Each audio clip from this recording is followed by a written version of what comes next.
السلام علیکم ناظرین، آپ دیکھ رہے ہیں گیم بیٹ اور میں ہوں حافظ محمد عمران۔ پاکستان کے کرکٹ میں ان دنوں خاصی ہلچل ہے اور اس کی کئی وجوہات ہیں۔ ایک وجہ یہ ہے کہ اسپاٹ فکسنگ کیس آگے بڑھ رہا ہے۔ پاکستان کے دراز قد فاسٹ بالر محمد عرفان نے اپنے جرم کا اعتراف کیا اور اس کے بعد پاکستان کرکٹ بورڈ نے ان کے اوپر پابندی عائد کی۔ اب شہزیب حسن، خالد لطیف اور شرجیل خان کا معاملہ دیکھتے ہیں کہ کس طرف جاتا ہے۔ ان تمام کھلاڑیوں نے تو اپنے اوپر لگائے گئے الزامات جو چارج شیٹ تھی پاکستان کرکٹ بورڈ کی طرف سے ان کو کسی حد تک مسترد کیا ہے اور ان کو چیلنج کرتے ہوئے اپنا کیس لڑنے کا فیصلہ کیا ہے۔ پاکستان کرکٹ بورڈ کی ایک ایگزیکٹو کمیٹی کے سربراہ جو کہ پی ایس ایل کے چیئرمین بھی ہیں، انہوں نے متعدد بار یہ کہا ہے کہ ان کھلاڑیوں کے خلاف بڑے ٹھوس ثبوت اور شواہد موجود ہیں، اور ساتھ ہی ساتھ انہوں نے اس عزم کا اظہار بھی کیا ہے کہ اس مرتبہ فکسنگ میں ملوث افراد کے خلاف کھلاڑی جو بھی ہیں ان کے خلاف کسی بھی قسم کی کوئی نرمی نہیں برتی جائے گی اور کسی بھی قسم کے مصلحت کا وہ شکار نہیں ہوں گے۔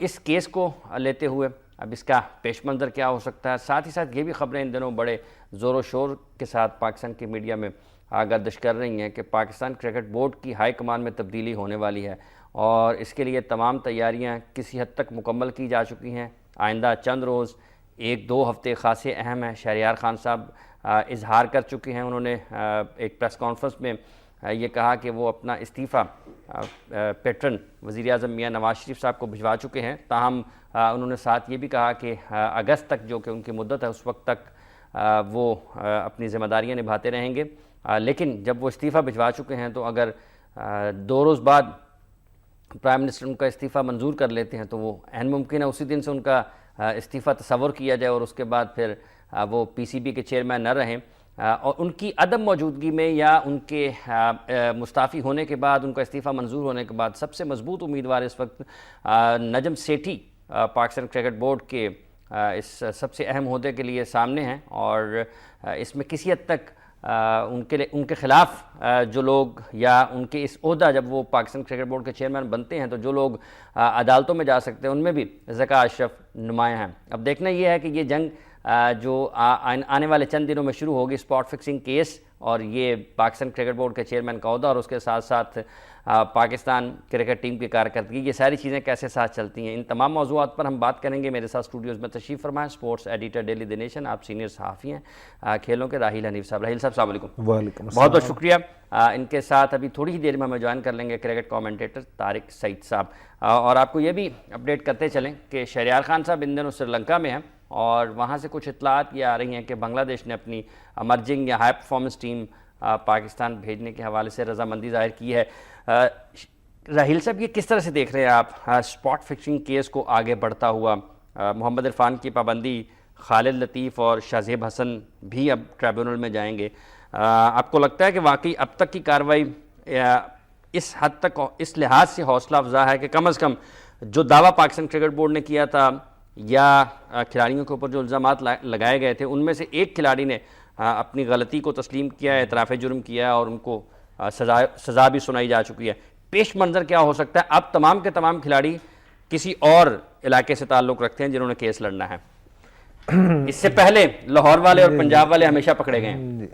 حافظ صاحب، بات کچھ یوں ہے کہ عرفان کا جو کنفیشن ہے، جو انہوں نے مان لی ہے بات، تو اس سے ایک چیز تو یہ ہوتا ہے کہ پی سی بی کا جو سٹانس ہے وہ ونڈیکیٹ ہوا ہے، یعنی کہ انہوں نے یہ چیز یعنی کہ ثابت ہوئی ہے کہ پی سی بی نے اگر ان کے خلاف کوئی ایکشن لیا ہے تو اس کے پیچھے کوئی نہ کوئی ریزن تھی۔ ٹھیک ہے، اس حوالے سے تب شکوک و شبہات جو تھے وہ نہیں ہونے چاہیے جو لوگوں کے ذہنوں میں تھے کہ تھے بھی یا نہیں تھے، کہ کوئی اس طریقے کی چیز ہے یا نہیں۔ جہاں تک باقی 3 پلیئرز کا تعلق ہے جو کہ کنٹیسٹ کر رہے ہیں، ان کے لیے اس سینیریو میں بہت مشکل ہو جائے گا۔ ٹھیک ہے، کیونکہ اس کی ریزن یہ ہے کہ عرفان جو ہے وہ انوالو تھے اور انہی کھلاڑیوں کے ساتھ انوالو تھے، اور انہوں نے جو ہے وہ مزید تعاون کرنے کی بھی یقین دہانی کرائی ہے بورڈ کو، اور وہ اس میں بطور وٹنس پیش ہو سکتے ہیں۔ ٹھیک ہے، ٹھیک ہے، اس حوالے سے جو عرفان کے ساتھ ان کی کچھ بات چیت بھی ہوئی ہے، ٹھیک ہے، یعنی کہ بات چیت انورٹیڈ کامرس میں ہے، ٹھیک ہے، مانی خیز ہے، ٹھیک ہے۔ تو جیسا کہ بلکہ آپ ہی نے سٹوری دی تھی اس وقت بھی کہ عرفان جو تھے انہوں نے ایگزیکیوٹ نہیں کیا تھا، ڈیل کر لی تھی، اس تناظر چیز سننے کو مل رہی ہے۔ ابھی ہم بات کریں گے ٹیسٹ ٹیم کے اعلان کے اوپر۔ راحیل صاحب، کوئی آپ کو تبدیلی نظر آتی ہے؟ کہ جو متبادل تیار کرنے ہیں ٹیسٹ ٹیم میں، یونس خان، مصباح الحق اور نئے کھلاڑیوں شاداب خان کے بارے میں یہ شروع ہو گئی ہے بحث کہ ان کو ٹیسٹ ٹیم میں بھی لے لینا چاہیے. سلمان بٹ کی جیسا کہ آپ نے ابتدا میں بات کی کہ لابنگ ان کے لیے بھی کی جا رہی ہے کہ ان کو بھی واپس ڈال لیا جائے ٹیسٹ میچ میں. عثمان صلاح الدین کے حوالے سے بھی اطلاعات ہیں کہ ان کو ان کی فرسٹ کلاس میں پرفارمنس کی بنیاد کے اوپر پاکستان کی ٹیسٹ ٹیم میں ڈال لیا جائے. حافظ صاحب بات ایسے ہے کہ پاکستان کی ٹیسٹ ٹیم کی کامیابی اور ون ڈے اور شارٹر ورژن میں ناکامی کی گزشتہ 6-7 سالوں میں صرف ایک ریزن رہی ہے کہ جو آپ کی ٹیسٹ ٹیم ہے وہ ایک عرصے سے ایک یونٹ کی طرح کھیل رہی ہے جس میں چینجز بہت کم ہوئے ہیں. ٹھیک ہے. جبکہ ون ڈے اور T20 کے فارمیٹ میں آپ کے ہر میچ میں ہی تقریباً تبدیلیاں اور اتنے ڈیبیوز دیے گئے ہیں کہ جن کو یعنی کہ ریکارڈ قسم کے پلیئرز کو ڈیبیو کیے گیا ہے جن کا اب کوئی پتہ نہیں چلتا کہ وہ کہاں پہ گئے ہیں. ٹھیک ہے. ٹیسٹ ٹیم میں یعنی کہ یہ اس طریقے سے ابھی بھی چینجز نہیں لا سکیں گے, یعنی کہ ایک بہت بڑے لیول کے اوپر چینجز نہیں آ سکیں گی. تقریباً وہی جو آپ کا ایک سیٹ جو آپ کا ایک پیٹرن چل رہا ہے آپ کے خصوصاً بیٹنگ لائن اپ کا ویسے ہی چلے گا. شاداب خان کو ابھی ٹیسٹ کرکٹ کھلانا ٹو ارلی ہے. ٹھیک ہے. آپ نے دیکھ لیا ہے کہ 2 T20 میچز کے بعد بھی تیسرے T20 میچز میں وہ ریڈ ہو گیا, یا اس کو ابھی وہ سینس نہیں ہے کہ اس نے وکٹ جو ہے اگر ایک لیفٹ ہینڈر کو بال کر رہا ہے تو اس نے اس کو کون سی بال کرنی ہے جس میں وہ اسے نہ مار سکے. ٹھیک ہے. یعنی کہ ایک پلیئر ہے وہ مڈ آن پہ کھیل رہا تھا تو اس کی تمام بالز ہی اس طرح کی تھی کہ اسے بڑی آسانی سے مل رہا تھا لیفس کو کھیلنا. ٹھیک ہے. تو ابھی اس کو گروم کرنے کی بہت زیادہ ضرورت ہے. شاداب ہم نے اکثر ایسے کیا کہ ہم نے اپنے بہت سے جو ینگسٹرز جو نئے کھلاڑی آتے ہیں ان کو سپائل کر دیتے ہیں کچھ میڈیا ہائپ دے کے. کچھ پی سی بی والے جو ہیں انہیں ہر ایک فارمیٹ میں کر کے اور ان کے اوپر پورے کا پورا کر کر ان کو وہ امپورٹنس دے کے تو ان کا جو نیچرل ٹیلنٹ ہوتا ہے وہ سارے کا سارا اس میں دب جاتا ہے. عمر اکمل, احمد شہزاد اس کی ایگزامپل ہے.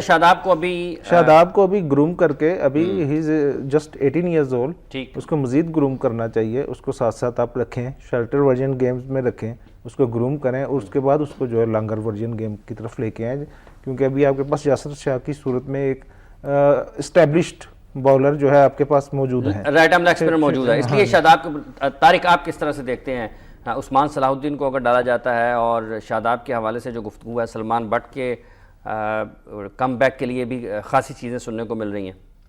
نہیں دیکھیے, ایک تو اوپنر کا مسئلہ ہے اس وقت. اظہر علی تو اب کافی حد تک سیٹلڈ اوپنر ہیں, ان کے ساتھ دیکھنا یہ کہ اب سمیع اسلم کیا اسکواڈ میں اپنی جگہ برقرار رکھ سکیں گے, اور شرجیل تو ویسے ہی باہر ہو گئے, تو آپ کو ایک شاید ایک نہیں 2 نئے اوپنرز کے متعلق سوچنا ہے. تو ایک تو سلیکٹرز کی وہ نظر میں ہوگا. دوسرا جہاں تک شاداب کا تعلق ہے تو بہتر یہ ہے کہ انہیں فرسٹ کلاس کرکٹ کھیلنے دی جائے. ابھی تک یہ رحیل بالکل بجا کہہ رہے ہیں, کیونکہ ابھی وہ بالکل نوجوان ہیں اور T20 کو یہ 4 اوورز ہیں یہ کرنے, اور ٹیسٹ کرکٹ میں آ کر ایک دن میں آپ کو 4 اسپیل کرنے, وہ بہت زمین آسمان کا فرق ہے. تو حالانکہ ہائیلی ٹیلنٹڈ ہیں, اور جو ان کی گگلی ہے وہ ان پلیبل ہے. جس طریقے سے ہائی آرم سے بولنگ ایکشن سے وہ گگلی اور لیگ بریک کرتے ہیں, اور مجھے حیرت ہے کہ اس سیکشن کے ساتھ وہ لیگ بریک کو اتنا زیادہ ٹرن بھی کر رہے ہیں. تو ابھی جب ان کا فلپر ڈیولپ ہو جائے گا ان 2 گیندوں کے ساتھ تو پھر وہ فرسٹ کلاس کرکٹ میں بھی ایک بہت اچھے بالر بن کر سامنے آ جائیں گے. تو ابھی ان کو ہمیں چاہیے کہ وہ سیٹل ہونے دیں. 18 سال ان کی عمر ہے, اور یہ بہت مشکل آرٹ ہے. اور پھر ہمارے پاس لیگ اسپنر ہیں ایک مانے ہوئے, کچھ عرصہ پہلے تک دنیا کے نمبر 1 بولر تھے. تو ہمیں ان کا بھی کانفیڈنس جو ہے وہ شیٹر نہیں کرنا, اور ہمیں دیکھنا بھی اس شاداب خان کے معاملے میں یاسر شاہ کو ہی چاہیے, ان کی مثال کو چاہیے. انہوں نے ٹیسٹ میچ میں بہت اچھی کارکردگی دکھائی, آپ نے انہیں ون ڈے اور T20 میں بھی بلا وجہ لانا شروع کر دیا, تو اس سے میرا خیال ہے کہ ان کی ٹیسٹ کرکٹ کی کارکردگی بھی شاید متاثر ہوئی ہے. تو بہتر یہ ہے کہ جس کا کام ہے وہ اسی کو ساجے اور اسی کو کرنے دیں. آپ یہ انہوں نے T20 میں بہت اچھی بالنگ کی, اب یہ ون ڈے اسکواڈ کا بھی حصہ ہیں. ہماری نیک تمنا ہے ساتھ ہیں شاداب کے کہ یہ ون ڈے میں بھی کامیاب ہوں. عثمان صلاح الدین, یاسر شاہ کو فی الحال اپنا عثمان صلاح الدین کے بارے میں, عثمان صلاح الدین نے کافی رنز بنائے ہیں اور کافی عرصے سے وہ ڈومیسٹک کرکٹ میں وہ پرفارمر ہیں. تو اب آپ کو مصباح الحق کی مجھے لگتا ہے کہ یہ لاسٹ سیریز ہوگی, یہ لاسٹ ٹیسٹ سیریز ہوگی, اس کے بعد شاید وہ ہمیں کھیلتے ہوئے نظر نہ آئے. تو مڈل آرڈر میں پاکستان کو پلیس تو چاہیے. اب عثمان ظاہر ہے ایک کینڈیڈیٹ ہیں، آصف ذاکر کو یہ لے کر آئے ہیں، لیکن وہ ون ڈے کرکٹ میں زیادہ سوٹیبل لگتے ہیں، اور خود کہا بھی ہے انضمام الحق نے. تو میرا خیال ہے کہ عثمان امیدوار ہو سکتے ہیں اس ٹور کے لیے. اور جب لاسٹ ٹائم گئے تھے تو انہیں ایک ون ڈے میچ دے دیا گیا تھا باربیڈوس میں. مطلب پھر یہ کہ ویسٹ انڈیز سے ویسٹ انڈیز تک ان کا سفر جو ہے ویسٹ انڈیز سے ویسٹ انڈیز تک ہوگا. جی ہاں، تو ہوپ فلی وہ کلک کریں گے. ٹھیک. سلمان بٹ کے حوالے سے آپ نے اپنے خیالات محفوظ رکھے ہیں؟ نہیں دیکھیے، سلمان بٹ کا جو معاملہ ہے وہ میرا خیال ہے کہ شاید اس وقت ان کے ستارے گردش سے باہر آ نہیں پا رہے ہیں، حالانکہ انہوں نے بہت محنت کی ہے. اور اگر کسی کھلاڑی کا یہ جو 3 صاحب تھے جن کا نام آیا تھا لارڈس کے اسکینڈل میں، اگر کسی کھلاڑی کا رویہ واقعتاً بدلا ہے آن دا فیلڈ یا آف دا فیلڈ، ان تینوں میں سے وہ سلمان بٹ ہیں. اگر آپ ان کو ملیں گے بھی، اگر آپ ان کو ٹیلی ویژن پر ان کی گفتگو سنیں گے، ان کو بیہیو کرتے ہوئے دیکھیں گے، تو وہ واقعی بہت ڈاؤن ٹو ارتھ ہیں، جو کہ ہونا چاہیے. ٹھیک ہے. اور اگر آپ نے ایک پریزیڈنٹ سیٹ کر دی ہے، محمد عامر آ گئے ہیں ٹیم میں، تو وائی ناٹ سلمان بٹ؟ اب یہ تو پھر ناانصافی ہوگی. دیکھیے پھر آپ کو ایک ہی لاٹھی سے، دیکھیے ناانصافی کے حوالے سے اس حوالے سے سب بات کرتے ہیں، ایک ہی لاٹھی سے ہانکنے، اگر ایک ہی لاٹھی سے تمام بھینسوں کو ہانکنا ہے تو اس کا نقصان ہی آپ کو ہوگا. آپ یہ دیکھیں کہ عامر کا سینیریو اور سلمان بٹ کا سینیریو ٹوٹلی ڈیفرنٹ ہے. سلمان بٹ جو 18 ایئرز اولڈ، چلیں ٹھیک ہے 18 ایئرز اولڈ جو بھی ہے، وہ ایک ایز اے پلیئر کھیل رہے ہیں. سلمان بٹ کون تھا؟ ہی واز کیپٹن، جو کہ لیڈ کر رہا ہے ٹیم کو، جس کا انفلوئنس ہے ٹیم کے اوپر. اور دوسری چیز یہ کہ یہ بھی دیکھیے کن حالات میں لیڈ کرنے کے لیے کہا گیا. اور کپتان نے میچ کے بعد ریگولر کپتان نے کہا کہ میں یہ ٹیسٹ سیریز نہیں کھیل سکتا. آپ نے ایک بالکل ینگسٹر کو اٹھا کر دورے کے دوران، اتنے بڑے دورے کے دوران جو سب سے مشکل ہوتا ہے اور اتنی بڑی اس کی ہائپ ہوتی ہے میڈیا، آپ نے اس کو کپتان بنا دیا، سب کچھ ان کے سپورٹ کر دیا دورے کے دوران. آپ کی مینجمنٹ انتہائی ویک تھی. لیکن وہ وہی بات ہے نا کہ اگر آپ 31 ایئر اولڈ میں اس کو واپس لے کے آتے ہیں تو جو آپ وہ زیرو ٹالرنس والی پالیسی اب اپنانا چاہ رہے ہیں یا کرنا چاہ رہے ہیں، زیرو ٹالرنس کی پالیسی محمد عامر کو بھی اس کے خلاف ہوتا ہے. پھر وہ زیرو ٹالرنس نہیں رہتی اگر محمد عامر کو آپ نے الاؤ کر دیا. آپ عامر کو بھی بالکل، عامر کو آپ سائڈ لائن کر دیں. اب ٹھیک ہے، آپ نے کھلا لیا نا، آپ نے کھلا لیا نا، اس کا آپ نے وہ اس کے ریپریکیشنز بھی دیکھ لیے نا کہ جو اس کے بعد ایک دوبارہ سرفس ہوئی ہے چیز. تو اس چیز کو دیکھتے ہوئے، مد نظر رکھتے ہوئے، آپ نے یہ تاثر نہیں دینا پلیئرز کو کہ اگر آپ غلطی اس قسم کی کرتے ہیں، پیسے بھی بنا لیتے ہیں، اس کے بعد آپ کو کچھ عرصے بعد معافی بھی مل جائے گی یا پھر دوبارہ آ جائیں گے ٹیم کے اندر، آپ کو پھر موقع مل جائے گا. میرے خیال میں اس قسم کا جو پریزیڈنٹ سیٹ کرنا جو ہے وہ ایک احمقانہ پن ہی ہوگا. ٹھیک ہے، مجھے اس کے ٹیلنٹ سے یا اس کے ڈاؤن ٹو ارتھ ہونے سے کسی چیز سے اعتراض نہیں ہے، لیکن یہ کہ بعض چیزیں ایسی ہوتی ہیں کہ کچھ چیزیں ایسی ہوتی ہیں اگر آپ ایک رائٹ ڈائریکشن میں جانا چاہتے ہیں تو آپ کو بے رحمانہ طور کے پر جو ہے نا فیصلے کرنا پڑتے ہیں اور اس کے بغیر آپ نہیں چل سکتے. دوسری چیز یہ ہے کہ آپ کے پاس ابھی بھی جو ہے، آپ یہ دیکھیں کہ آپ کی جو بیٹنگ لائن اپ ہے ٹیسٹ میں ان کی واپسی کی بات کر رہے ہیں تو وہ تقریباً آپ کی ایک اسٹیبلشڈ بیٹنگ لائن اپ ہے. ٹھیک ہے، اگر اظہر علی اوپر آئے ہیں تو ان کی جگہ پہ 1 ڈاؤن پہ آپ کے پاس بابر اعظم آ گئے ہیں. ٹھیک ہے، آپ کو کسے ریپلیس کرنا ہے؟ مصباح الحق کو اب ریپلیس کرنا ہے اور اس کے بعد آپ نے ریپلیس کرنا ہے یونس خان کو. اس سلسلے میں بھی اگر آپ فرسٹ کلاس کرکٹ میں دیکھیں تو میرے نزدیک جو سب سے زیادہ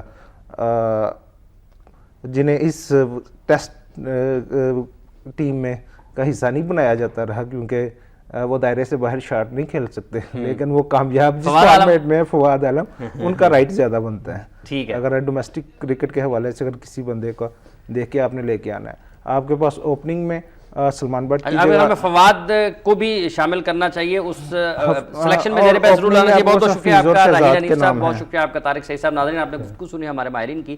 اگر آپ نے مثال قائم کرنی ہے اور بالکل زیرو ٹالرنس جو لفظ ہم سنتے ہیں اس کا عملی مظاہرہ کرنا ہے تو پھر آپ کو تمام ان لوگوں کو مد نظر رکھتے ہوئے جو بھی کسی بھی قسم کی بدعنوانی میں یا کرپشن میں ملوث پائے جاتے ہیں ان کے خلاف ایک سخت فیصلہ ضرور کرنا ہے. دیکھنا یہ کہ پاکستان کرکٹ بورڈ اس معاملے میں کس حد تک بے رحمانہ فیصلے کرنے میں کامیاب ہوتا ہے. پروگرام کا وقت ختم ہو جاتا ہے. حافظ محمد عمران گیم بیٹ کی پوری ٹیم کے ساتھ آپ سے اجازت چاہتا ہے. اپنا اور اپنے ارد گرد کے لوگوں کا بہت سا خیال رکھے گا.